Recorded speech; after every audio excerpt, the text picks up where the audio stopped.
I was cleaning my son's room when I found $700 hidden in his shoebox. I immediately called my wife into the room. "Hey, honey, have you seen this?" "Yes, what's the big deal?" "You should be happy our son's saving money." Before I could respond, she walked out. I figured she was just on her period or something TBH. But when our 12-year-old son came home, my wife Talia appeared with the $700, counting it bill by bill when she thought I wasn't looking. "Not enough," she said quietly, then louder, looking at Adonis. "You know what happens if it's not enough." I bit my tongue until the next morning. Talia was giving Adonis 2 white pills with breakfast. "What are those?" "Vitamins," she said, but watched him swallow them like her life depended on it. "They'll help you last longer." That's when his teacher, Mrs. Swan, called me from work. "Mr. Williams, I need to talk to you about Adonis. He's fallen asleep in class 3 times this week. I'll talk to him tonight." "Mr. Williams," she paused. "Is everything okay at home?" Her question swam around my head like a shark. That evening, I tried bringing it up with Talia while she was folding laundry. "Mrs. Swan called about Adonis sleeping in class." She didn't even look up. "Kids need more sleep. Maybe we should get him to bed earlier." "Talia, he went to bed at 7:30 p.m. last night."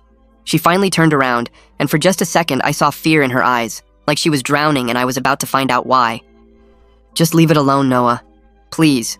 That night I couldn't sleep. Something was nagging at me, so I went to check our family computer. The Facebook Marketplace was still open. As I scrolled through the sold listings, my heart dropped. Adonis's PlayStation, his bike, the signed baseball from his 10th birthday that he'd treasured. The next morning at breakfast, I watched Adonis try to eat. His split lip made him wince with every bite. Purple bruises crept up from under his collar. "Adonis, who did this to you?" "Nobody did anything to me." But his hands were shaking so bad he dropped his orange juice. Talia grabbed him by the shoulders. "You promised me 3 more months. 3 more months." She was crying now. "I can't lose both of you." I asked if she was okay, and she mumbled something about hormones and menopause. I was in the pickup line that afternoon when Principal Harris approached my car. She leaned into my window before I could even ask about Adonis. "He's fine," she said quickly. "Don't ask questions. Just be grateful." "Mrs. Harris, what?" "Your wife said if we interfere, she'll pull him from school entirely. At least here we can watch him." She was already walking away. When I got home, I cornered Talia in our bedroom. "Something's wrong with Adonis. Really wrong. Drop it." "Talia, I said drop it." In 15 years of marriage, she'd never screamed at me like that. Then I heard movement from the bathroom. Adonis was hunched over the toilet. The water was pink. He was vomiting blood and trying to flush it away before I could see. "It's nothing, Dad. Just ate something bad." "That's blood. You're throwing up blood." "It's fine." "It's not fine." I grabbed Talia in the hallway. "We're taking him to the hospital. Right now. They'll ask too many questions. They'll take him away from us." Her phone rang. She answered it with shaking hands, then her face went white. "If he dies, it's on you," she hissed into the phone. "You promised me this would save him. You promised me it was the only way." Talia hung up and turned to find Adonis in the doorway. "Mom, it hurts so much when they use me. Everything hurts." His voice broke on the last word. She pulled him against her, running her fingers through his hair.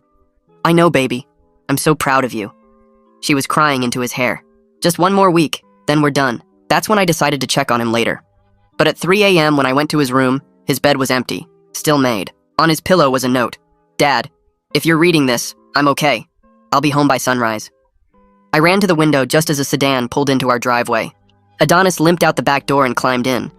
I let the Uber get a block ahead before I started my engine. I thought I was prepared for anything. But I was wrong, because that's when he pulled into Mel's diner. Through the window, I saw him go straight to the back, emerging in an apron and name tag. The night shift waitress hugged him. The cook waved from the kitchen. Everyone knew what he was doing. Everyone except me. I sat in my car, frozen in place, watching my child work.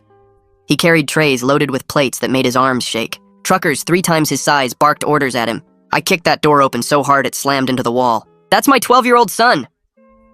Every eye turned to me. The manager stepped back. He said he was 16, had a work permit. "He's 12 years old." An older trucker in the corner booth stood up slowly, deliberately. "We all knew, mister. Every one of us knew.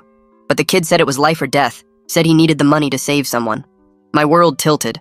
A waitress was already on her phone. Minutes later, Talia's car screeched into the parking lot. She saw Adonis on the floor and fell apart completely. "I told you weekends only. You promised me. Just weekends, you promised." Adonis was trying to stand, swaying. "Mom, the bills. I had to pay them." "What bills?" I demanded. I looked at my wife's tears, my son's blood on the floor, and felt my whole world crashing down. "Noah, you have cancer." The word cancer hung in the air like smoke while I stared at the blood pooling under Adonis on the dirty diner floor. My legs went weak and I grabbed the doorframe, suddenly understanding why I'd been so tired lately, why I'd lost 20 pounds without trying, why there was blood in the toilet that I kept telling myself was just hemorrhoids. Adonis tried to push himself up, but his arms gave out, and he collapsed back down, more blood dripping from his split lip onto the cracked linoleum. The cook was already on the phone, and within minutes, red lights were flashing through the window as the ambulance pulled up. The paramedics rushed in with a stretcher, and I pointed at Adonis, telling them to take him first while I helped Talia to her feet. She was shaking so bad she could barely walk, kept saying the same thing over and over about not knowing what else to do. I followed the ambulance in my car with Talia crying in the passenger seat, her hands covering her face the whole drive. At the emergency room, they wheeled Adonis straight through the double doors, while a nurse with a camera started taking pictures of his split lip and the bruises climbing up his neck. The triage nurse asked me how he got hurt, and I told her everything about finding him at the diner, about the truckers who knew, about him working illegal night shifts. Talia seemed to get smaller with every word I said, sliding down in the plastic waiting room chair. The ER doctor came out after an hour saying they needed blood work and a CT scan because Adonis had been throwing up blood. His hemoglobin was at 7.2, way below normal for a kid his age, and they were talking about keeping him overnight for observation. A woman in a blazer appeared with a clipboard and introduced herself as a social worker from the hospital. Roman Reyes from CPS showed up before we even finished the paperwork, a tall man with a badge who separated us into different rooms for interviews. He asked me about school attendance and work schedules, writing everything down in a small notebook. When I mentioned Principal Harris knew about this, his pen stopped moving, and he looked up at me with hard eyes. In the other room, I could hear Talia crying through the thin walls as she talked to another CPS worker. Later, she told me she admitted finding mail from my doctor 3 months ago when I was at work, test results I'd hidden in my desk drawer. The insurance had lapsed when I switched jobs 6 weeks ago, and she panicked about the bills, thought she could handle it secretly until the new coverage kicked in next month. Brady Novak, the hospital social worker, sat with me in a small office while Adonis was getting his CT scan, spreading out forms for charity care programs across the desk. He explained each application slowly, showing me where to sign, telling me about payment plans and financial assistance I never knew existed. His kindness hit me hard because it made me realize how much trouble we were really in, how much help we actually needed. That evening, while Adonis slept with an IV in his arm, I sat in the bathroom stall and finally let myself think about all the signs I'd ignored. The exhaustion that made me fall asleep at red lights, the blood I kept seeing and pretending wasn't there, the stomach pain I took ibuprofen for every morning. Talia had found the test results I'd hidden even from myself, the ones from my physical 6 months ago that said I needed follow-up immediately. My denial could have killed me, and now it was killing my son who was working himself to death trying to save me. I found Talia in the hallway and asked her about those white pills she'd been giving Adonis at breakfast. She broke down again, admitting they were caffeine pills and energy supplements she bought at the gas station to keep him awake for his shifts. She hadn't thought about what 200 milligrams of caffeine would do to a 12-year-old's heart and stomach. Part of me wanted to scream at her, but another part understood the desperation that made her do it, the fear of losing me that made her risk losing our son. The next morning, while we waited for Adonis to wake up, Roman Reyes called to say he'd visited the diner at dawn. He confirmed Adonis had been working there illegally for 2 months, sometimes 5 nights a week from midnight to 6 in the morning. Mel was claiming he thought Adonis was 16 because of the work permit, acting shocked when Roman showed him Adonis's real age. The labor board was already involved, and the diner was facing fines that could shut it down permanently. Roman said he'd be back to interview Adonis when he was feeling better, that this was just the beginning of a long investigation. Talia gripped my hand so tight her nails left marks in my skin, both of us watching our son sleep in that hospital bed with machines beeping around him. The machines kept beeping steady until Adonis's eyes opened around 6 in the morning, and the first thing out of his mouth was asking if I was gonna die like his friend Tommy's dad did last year, from the same kind of cancer.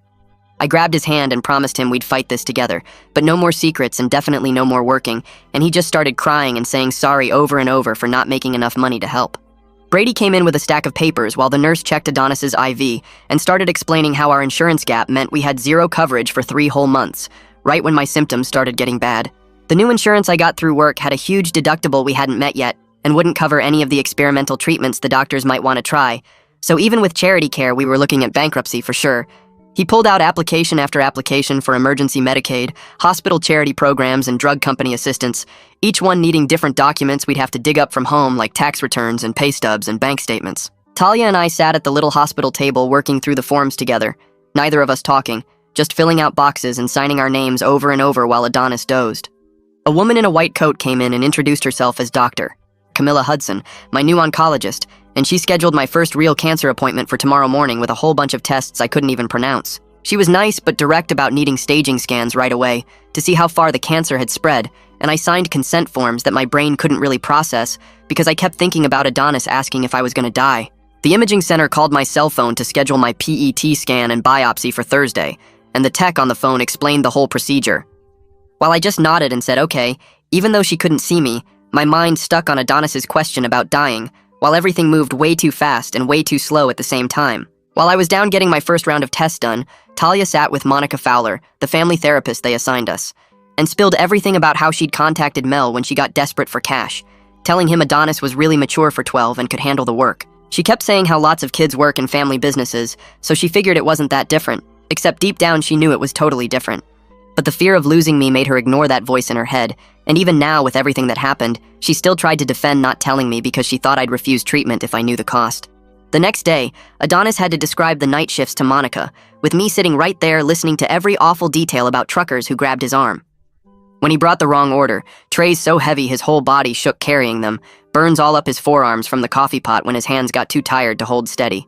He talked about it like it was just normal stuff because Mom said it would save Dad's life, and Monica wrote down every single word for the CPS report while I sat there feeling sick. That afternoon, I drove to the bank and told them I needed to cash out my entire 401k, even with the huge penalty, and the financial advisor spent 20 minutes trying to talk me out of it, showing me charts about compound interest and retirement planning while I just kept signing papers until he finally processed the withdrawal for $30,000 that might cover 2 months of treatment if we were lucky. Roman called while I was driving home to tell me he'd been investigating the school's involvement and found out Principal Harris actually helped forge the work permit because she thought supervised work at the diner was better than our family ending up homeless on the street, and now the school board was launching their own investigation into how this happened. When I got home, Talia was already back from the bank with rejection letters from 3 different personal loan companies, all denying her because our debt-to-income ratio was already too high with the mortgage and car payments and credit cards we'd been using for groceries. She'd stopped at the food pantry on the way home and brought in bags of canned soup and boxes of spaghetti, her face completely blank as she unpacked them into our cabinets, her pride so broken she couldn't even look at me.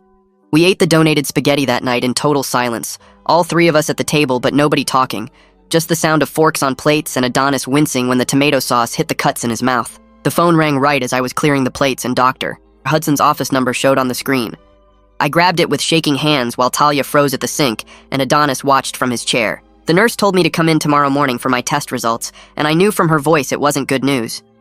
That night, I laid awake feeling the pain in my gut that I'd been ignoring for months. The same pain I'd been taking 3 ibuprofen for every morning just to get through work. The next morning, we all drove to the hospital together because Talia said we needed to hear it as a family. Dr. Hudson sat us down in her small office with diplomas on the wall and a plastic skeleton in the corner.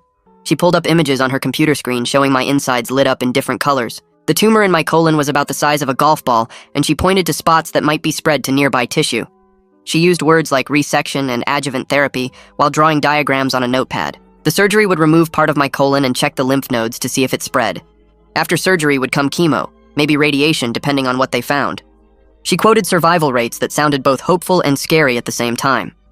With treatment, stage 3 had a 60 to 70% 5-year survival rate. Without treatment, maybe 6 months to a year. Adonis started crying and grabbed my hand so tight it hurt. On the way out, Roman was waiting in the lobby with discharge papers for Adonis. The CPS monitoring meant weekly check-ins at their office downtown, no work of any kind, and mandatory counseling twice a week. Adonis looked relieved when Roman explained that adults were handling things now. The 3 of us drove home in silence, our family broken but still holding on. The next day, I had to go to my office to meet with HR about medical leave. The lady behind the desk was nice enough as she explained that family medical leave would protect my job for 12 weeks, but it was unpaid. She processed the paperwork while I did math in my head about how long our savings would last. Without my paycheck, maybe 2 months if we were careful. 3 days later, Mrs. Swan showed up at our door carrying a box of Adonis's schoolwork. She was crying before I even let her in, apologizing over and over for not doing more. She said she tried reporting her concerns 3 times, but was told to document everything and wait for more evidence. She brought all his missed assignments and worksheets, offering to come tutor him for free every Tuesday and Thursday. That evening, while Adonis was at his first counseling session, Talia finally explained everything from the beginning. The first missed insurance payment happened when I switched jobs, and there was a gap in coverage. She thought she could catch up, but then she found the test results I'd hidden in my car showing abnormal cells. Each choice seemed logical at the time, but together they almost destroyed us. She sold Adonis's things first thinking we'd buy them back. Then she heard about cash work at the diner from another mom at the school. Every decision was about keeping me alive without me knowing the cost. I wanted to stay mad, but I could see how fear made her desperate. 2 weeks later, the labor board investigator came to our house with a thick folder of violations from the diner. Mel was facing fines that would probably shut the place down, plus criminal charges for employing a minor in hazardous conditions. The investigator showed us pictures of the kitchen where Adonis worked with the deep fryer and hot surfaces marked as violations. Part of me felt good that Mel would pay, but part of me wondered where all those workers would find jobs now. Our first family counseling appointment with Monica Fowler was mostly her explaining rules while we sat on her brown couch. She made us agree to total honesty going forward no matter how hard the truth was. She said secrets almost killed this family, and honesty was the only way forward. Adonis raised his hand like he was in the school, and asked if being honest meant he could be angry at Mom for making him work. Monica said yes, all feelings were allowed here. The next week in his individual session, Adonis told Monica something that made my stomach drop. He said he heard me throwing up blood 2 months ago in the middle of the night, but didn't tell anyone because Mom said Dad needed to keep working for insurance. He thought if he worked harder and made more money, maybe I wouldn't have to work and could get better.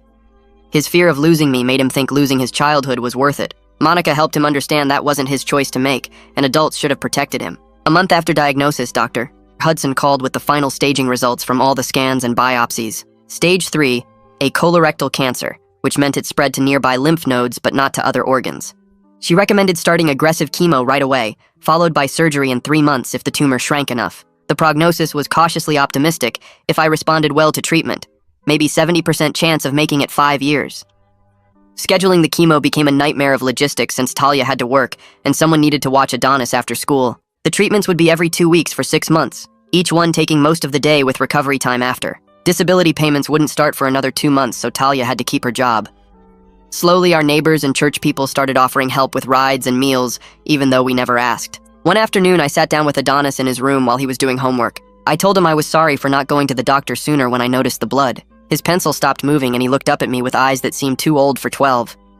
He said he saw blood in the toilet 2 months ago, but thought it was just from working too hard. We both kept secrets trying to protect each other, and it almost destroyed our family. The next day, Roman called Talia into his office downtown, while I waited with Adonis in the lobby. Through the glass door, I could see him showing her papers and her face going white. She came out shaking and grabbed my arm hard enough to leave marks. In the car, she told me Roman said she could face criminal neglect charges if she missed even one appointment or counseling session. The threat of losing Adonis forever changed everything about how she acted. She started keeping a calendar with every meeting circled in red and set 5 alarms on her phone for each one. My boss called that week to tell me the FMLA paperwork went through, but reminded me it was unpaid leave. We spread all our bills across the kitchen table that night, sorting them into 3 piles. The mortgage and utilities went in the must-pay pile. Credit cards and the car payment went in the delay pile. Everything else went straight to collections. Talia's hands shook as she moved each bill, and I could see her calculating how bad our credit would get. 3 days later, Roman got a call that surprised him enough to call us immediately. The older trucker from the diner wanted to testify about what he saw that night. Roman met with him, and the guy admitted he should have called someone when he first saw Adonis working there. He said he thought tipping extra was helping, but now he knew better. His testimony would help the case against Mel since he saw everything firsthand. That same week, the local news picked up the story about Principal Harris and the school board meeting. She stood at the podium admitting she failed to protect a student in her care. The board voted to demote her, but let her keep teaching, which made some parents angry. A letter arrived at our house 2 days later with her handwriting on the envelope. Talia grabbed it from the mailbox and ripped it into tiny pieces without reading it. She threw the pieces in the trash and slammed the lid shut. Monday morning, the school called because Adonis got into a fight during lunch. Some kid called Talia a criminal who should be in jail, and Adonis punched him in the face. The principal found him crying in the bathroom afterward with bloody knuckles. When I picked him up, he could barely look at me. Monica saw him that afternoon for an emergency session and helped him understand that being angry was normal after everything that happened. She taught him ways to handle the anger without hurting himself or others. Our next family counseling session focused on setting up rules for our house going forward. Monica made us write them on a poster board that we hung on the fridge. Adonis's only job was school and being a kid. Talia had to share all money decisions with me before making them. I had to tell someone immediately if I felt sick or saw blood anywhere. They seemed like simple rules, but we needed them written down to remember. The cancer center scheduled my first chemo for the following Tuesday morning. I sat in the chair while the nurse hooked up the IV and explained what would happen. The medicine went in cold and I could feel it traveling through my veins. Within 3 hours, I was throwing up everything in my stomach. Talia held a bucket under my face while I heaved and shook. She rubbed my back and whispered that she was sorry over and over between my gagging. We both ended up crying on the bathroom floor that night. 2 weeks later, the first stack of medical bills showed up in our mailbox. The total after insurance was $47,000, with more bills still coming. The charity care Brady helped us apply for covered 60%, which left us with $18,000 to pay. The billing department set up a payment plan of $200 a month for the next 10 years. Our budget was already stretched so thin that even that amount seemed impossible. I found Talia at the kitchen table one night writing on notebook paper. She crumpled it up when she saw me and threw it in the trash. After she went to bed, I pulled it out and smoothed the wrinkles. It was a letter to Adonis apologizing for making him grow up too fast and stealing his childhood. She wrote about how she would never forgive herself for what she put him through. I brought it to her the next morning and we talked about forgiveness being something that takes time. She said she wasn't ready to forgive herself yet and might never be. The days blurred together with appointments and treatments and counseling sessions that all felt like punishment, even though they were supposed to help us heal. 3 weeks later, the school called about Adonis having a meltdown during state testing. The room went dead quiet, and he just started shaking and couldn't breathe right. Mrs. Swan grabbed him and got him to the counselor's office fast, while the other kids kept taking their test. The counselor sat him on the floor and talked him through breathing exercises until his hands stopped shaking. She explained later that silence was a trigger now because the diner was always loud with truckers yelling and dishes clanging. Adonis learned to raise his hand when he felt panic coming, and the teacher would let him step into the hallway. The next Monday, Roman showed up at our door for the monthly CPS check without warning. He walked through every room taking notes on his clipboard while we followed behind, nervous. Adonis was at the school, so Roman asked to see his grades and attendance records, which Talia pulled up on the computer. Everything looked good, and Roman wrote that we were following all the requirements they set. He mentioned if we kept this up for 3 more months, he'd recommend closing our case completely.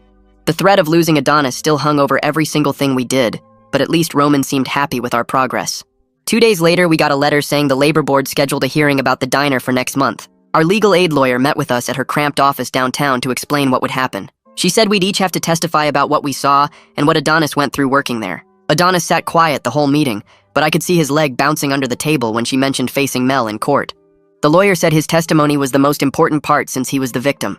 That night at dinner, we talked about whether to push for criminal charges against Mel or take whatever plea deal they offered. Adonis said he wanted Mel to go to jail for what he did, but also just wanted everything to be over. Talia thought we should let the prosecutor decide since they knew what cases actually won. I agreed because none of us really understood how the legal system worked anyway. The following week, I went for my 3-month scan to see if the chemo was working. Dr. Hudson came in with the results looking serious, which made my stomach drop. The tumor had shrunk, but not as much as she hoped it would by now. She wanted to add a stronger drug to my treatment, but warned it was expensive, and insurance probably wouldn't cover it. Brady spent hours on the phone fighting with the insurance company while we sat in the waiting room panicking about money.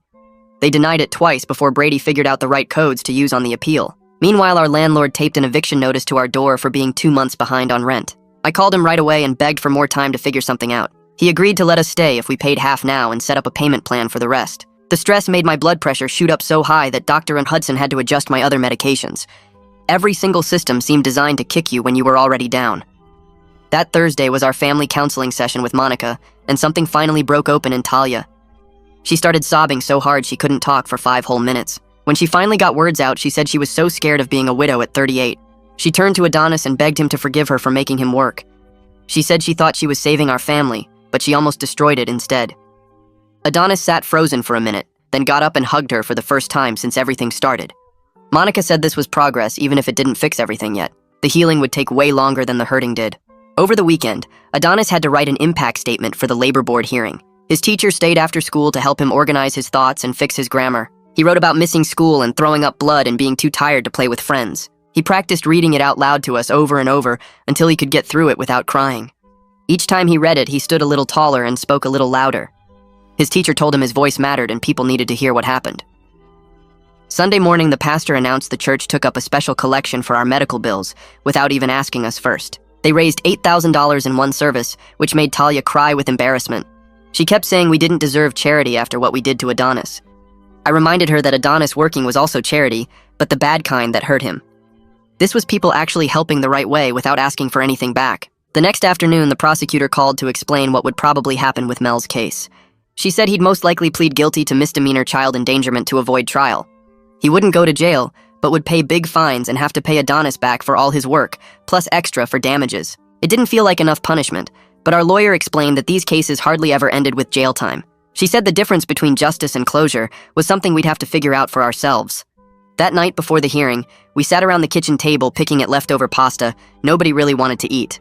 Adonis kept folding and unfolding his impact statement, while Talia chewed her fingernails down to nothing. I watched them both trying to find the right words, but nothing came out for the longest time. Finally, Adonis said he just wanted people to know it hurt, and Talia said she wanted it over, and I said I wanted him to feel heard, and we all nodded like that fixed anything.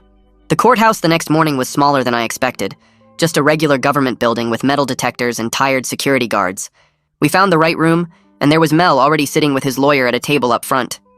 He looked older somehow, his shoulders hunched forward like he was trying to make himself smaller. The judge came in and started reading case numbers and legal stuff I didn't really understand, while Adonis gripped my hand so tight it hurt. Mel's lawyer stood up first and started talking about misunderstandings and how his client thought the work permit was real and were accepted full responsibility for not checking more carefully. The judge cut him off and asked Mel directly if he knew Adonis was 12, and Mel just nodded without looking up. She ordered the maximum fines the law allowed, plus full restitution of all the money Adonis earned, plus penalties that came to almost $20,000 total.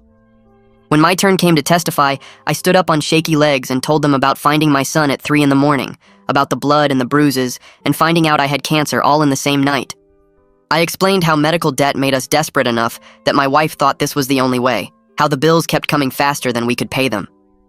The judge listened without interrupting, sometimes writing notes, sometimes just watching my face. Then Adonis stood up with his paper shaking in his hands and read about falling asleep at his desk and throwing up blood and being too tired to play with his friends. His voice got stronger as he went, talking about carrying trays that made his arms burn and truckers who yelled at him when he was too slow. The whole courtroom went silent, except for Talia crying into her hands. The judge thanked him for being brave enough to speak up and officially ordered the full restitution amount. 2 weeks later, Roman showed up for what he said would be our last home visit before switching to monthly check-ins. He walked through the house checking that Adonis had his own bed and adequate food in the fridge and working smoke detectors. He sat down with us after and said he'd seen too many families destroyed by medical debt, that what happened to us wasn't uncommon, just usually hidden better. He reminded us that asking for help should have been the first step, not the last one, then signed the paperwork reducing our supervision. 3 months into chemo, Dr. Hudson finally said the tumor had shrunk enough to operate. She showed us the scans on her computer screen, pointing to the dark spots that had gotten smaller, but not small enough to just leave alone. She explained they'd remove part of my colon and the lymph nodes nearby to make sure they got everything. The risks were real, she said. Infection and complications and no guarantee it wouldn't come back. But doing nothing meant certain death within a year. We scheduled it for 2 weeks out. Surgery day came too fast and too slow at the same time. I kissed Talia and Adonis goodbye in the pre-op room, while nurses put IVs in both arms and made me count backwards from 10. I made it to 7. 5 hours later, I woke up with a tube down my throat and machines beeping everywhere. The surgeon was already there telling Talia they got clean margins, that it looked contained, but they wouldn't know for sure until the lab results came back. I tried to talk but couldn't around the tube, so I just squeezed her hand. They moved me to a regular room the next day, and that's when I saw the bag attached to my stomach, this clear plastic thing collecting what used to go in the toilet. The nurse showed Talia how to empty it and clean around the stoma, which is what they called the hole in my belly. For the next 3 weeks, Talia did everything for me without complaining once. She emptied that bag 4 times a day and helped me shower and change the bandages when they got gross. She treated my broken body like it was just another chore that needed doing. No big deal, even when I could see her fighting not to gag. Adonis brought his homework to my room every afternoon and did it sitting in the visitor chair, keeping me company without needing to talk much. Around that same time, Monica found a support group at the hospital for kids with sick parents. Adonis didn't want to go at first, but we made him try it once. He came back talking nonstop about this kid whose mom had MS and another whose dad had a brain tumor. He said they understood what it was like to be scared all the time that your parent might die. He went back the next week on his own. Then the letter came from the emergency grant Brady had applied for months ago. $15,000 approved for medical debt relief. Combined with the church fundraiser and the charity care discount, we were down to about $18,000 total. Still massive, but Brady helped us set up a payment plan we could actually manage without losing the house. We'd be paying $150 a month for 10 years, but we'd make it work somehow. 2 days later, I got the call from HR while sitting in the hospital cafeteria eating a dry sandwich. They confirmed my job was protected under FMLA, but said the promotion I'd been up for went to someone else since I couldn't commit to the travel schedule. I told them I understood and hung up feeling grateful just to have a job to go back to when this was all over. That same week, the school board held an emergency meeting about our case, and Principal Harris stood up in front of everyone to explain how she'd failed to report what she knew about Adonis working. The board voted to implement new mandatory reporting policies with direct hotlines to CPS and required training for all teachers on recognizing child labor signs. Adonis watched the news coverage from his spot on the couch and said maybe other kids wouldn't have to go through what he did. Brady came by the house 3 days later with a stack of paperwork and started walking us through all the community resources available. He signed us up for the food bank that delivered boxes every Tuesday, got our electric bill reduced through a hardship program, and enrolled us in free counseling sessions at the cancer center. We sat at the kitchen table filling out forms while he explained each program, and I realized we'd been too proud to ask for help that had been there all along. The following Monday, Roman showed up for what he said would be our final official CPS visit. He walked through the house checking off items on his clipboard and asking Adonis questions about school and home life. After an hour, he sat us all down in the living room and said the final report would recommend closing our case with just periodic courtesy checks. He shook our hands and told us we were one of the families that actually made it through together, even if we had scars to show for it. 3 weeks after surgery, the pathology report finally came back, and Dr. Hudson called me personally to deliver the news. The margins were completely clean with no lymph node involvement, which was the best possible outcome we could have hoped for. She recommended preventive chemo just to be safe, and said insurance had surprisingly approved it without a fight this time. My prognosis shifted from guarded to genuinely optimistic, and I hung up the phone feeling like I could breathe for the first time in months. That Thursday night, we had our first normal dinner in what felt like forever, with no talk of bills or doctors or court dates. Adonis complained about his math homework, while Talia laughed at my terrible joke about the hospital food. We were eating spaghetti from the food pantry again, but it tasted better than any fancy meal because we were sitting together at our table without the weight of secrets crushing us. I watched my wife and son talking about normal things and realized this was what healing looked like. The next afternoon, a package arrived addressed to Adonis with no return label. Inside was his signed baseball from his 10th birthday that we'd sold months ago to the pawn shop. A note said the community had pooled money to buy it back for him after hearing our story. Adonis held it in both hands, staring at the signatures before walking into my room and placing it on my nightstand next to my medications. He said he wanted it where we could both see it every day, as a reminder that some things could be recovered, even after we thought they were gone forever. Looking at my family gathered in my hospital room that evening, I understood that honesty had become more than just a new rule for us. It was the foundation we were using to rebuild everything that had broken when we tried to carry our burdens alone. We'd survived cancer and exploitation and the betrayal of keeping secrets from each other. We were scarred from the fight and poor from the bills and would be paying off debt for years to come. But we were together in that room with Adonis doing homework in the chair and Talia organizing my medications, and that was enough for today. All right, I'm calling it there. I'm off to raid the fridge and check comments. Subscribe if you want to hang out again.